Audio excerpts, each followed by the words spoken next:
Well, ladies and gents, the dream is dead. In a span of 3 days, it all came crashing down. Hello, everybody. Welcome to Bills Digest. I'm your host, Anthony Senicar. And let's be honest, we all love ourselves some win come Sunday. We all have a nice, cold Labatt. And we're probably smashing a few tables Sunday morning before the game. And the same way you guys smash those tables every Sunday, I want you guys to smash that like and subscribe button. Because take a look at this. 97% of y'all. 97. Come on. Let's get that number down. Subscribe. Join the channel. Stay in touch here with all your latest Bills news because I got you covered from injuries, the latest rumors and gossip, the latest takes. We are staying in touch here with all news Buffalo Bills, and I want you guys to subscribe so you guys can enjoy this crazy ride of the season together with me. Well, y'all, Christmas, I hope it was good for y'all because for the Bills, it was tough. We lost the 1 seed. The 2 seed was not wrapped up. And the Bills still control their own destiny, but the 1 seed dream is dead. I had too much faith in Mike Tomlin and Russell Wilson and this whole Steelers team. They got dog-walked by Kansas City. As expected, Kansas City is looking good again. The pieces are all falling in place for what is probably going to happen, and I'm not going to say it. And then moving on, Baltimore absolutely dismantled this Houston Texans team, locking up what probably is a 3 seed for them, knocking Pittsburgh completely out of the top 4 seeds, putting them in a wild card position. It was not a good day to be a Pittsburgh fan. It was not a good day to be the Bills.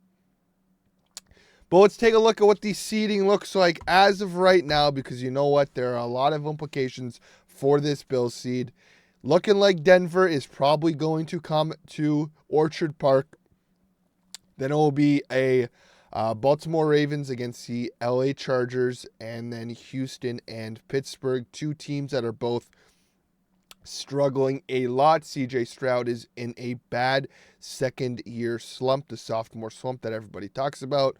The Pittsburgh Steelers, who were flying high mid-season, remind me a bit of Bills teams a year past where mid-season looking great and they stumble into the playoffs. So that is going to be a very interesting matchup. And then the Kansas City Chiefs, as usual, I don't know why I expected different, lock up the 1 seed. Now, there are still 2 weeks to go, so I went through the ESPN playoff predictor, put in what I think are my picks. There are opportunities for the Colts to come in. There's opportunities for the Bengals to sneak in and Miami. And look at this. Week 17, nothing changes. I do have the Bengals beating the Broncos. But again, the Colts also play the Giants, and I have the Colts beating the Giants. And I also have, where are they? Miami. I also have Miami beating Cleveland. I got Tua going into Cleveland and beating that blitz-heavy Jim Schwartz defense. We'll see how that goes. That can very much backfire on me. That leaves a wide-open 7th seed because all the teams won. But I got nothing changing. I think the Colts are still going to win out. I think Kansas City will rest its starters with the 1 seed locked up. Maybe play half a game with Patty Mahomes, and then Bo Nix kind of sneaks in there. But, I also have the Bengals winning. But, like I said before, Kansas City does beat that Broncos team. Flip Indy with the Broncos, and Indy sneaks into that 7th seed.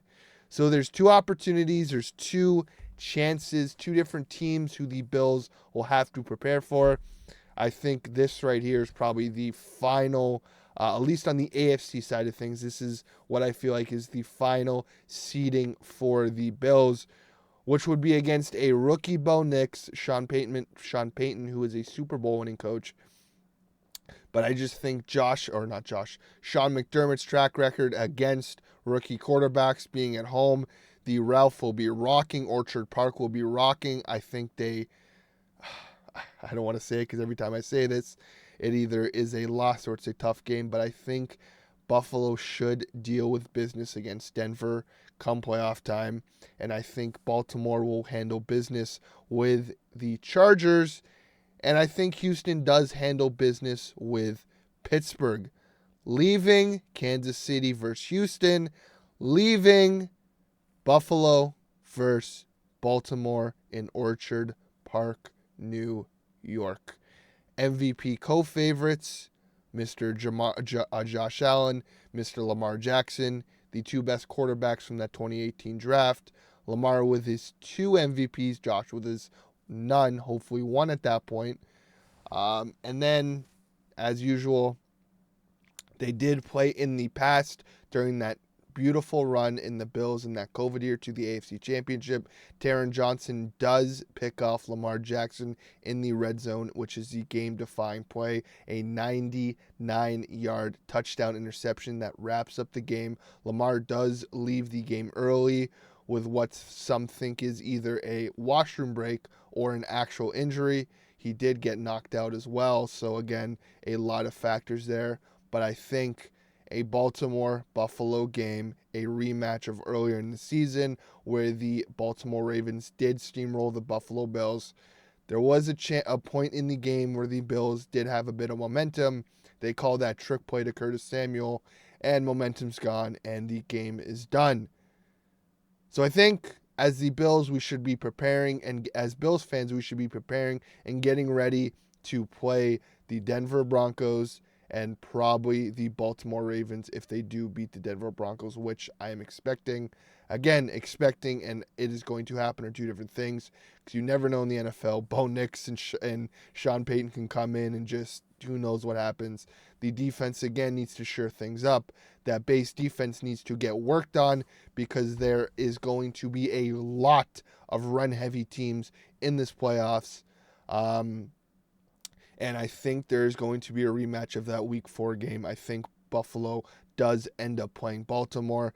Again, the loss of the 1 seed does hurt a bit because we could have avoided Baltimore until the AFC Championship. I think I feel a lot better of a Bills-Kansas City game in Buffalo than I do with a Ravens-Bills game. Again, with his defense being shaky. But again, second time around, the Bills do have a history of when they play Derrick Henry a second time around, they do figure out how to stop him, but you still got Lamar, you still got Zay Flowers. There are a lot of pieces on that Baltimore offense to worry about. And look, I'm looking right past Denver. Denver could pull it off. Who knows? Indianapolis could pull it off. And Cincinnati could pull it off. And I want to avoid Cincinnati. Again, they need the Colts to drop one game. I do not see the Colts dropping a game. And I think with Kansas City having that first round bye, they do rest their starters. And I think Denver gets into the playoffs. But as Bills fans, we have to prepare for a Indianapolis or Denver playoff matchup. I don't think Cincinnati's going to happen. I just don't see Indy dropping a game against the Giants or against, sorry guys, let me take a look at this just so I don't have it wrong here, or against Jacksonville, because again, those are both bottom feeder teams, and I think Anthony Richardson will figure it out. So prepare for Denver, prepare for Indianapolis, and most definitely prepare for the Baltimore Ravens. Let me know what you guys' thoughts are below. There were a lot of implications for the Bills in these past few days that have turned out for seeding. The 1 seed dreams are dead. Another season without a 1 seed. But I'm feeling good about the Bills. Let's keep riding high. Let's keep on knocking out these wins. And let's go into the playoffs as the hottest team in football. Let me know what you guys think below. Tell me who do you guys think the Bills will match up in the first round. And if you even think we get through the first round, do you think we play Baltimore? Comment below, like, and subscribe. And as always, guys, go Bills.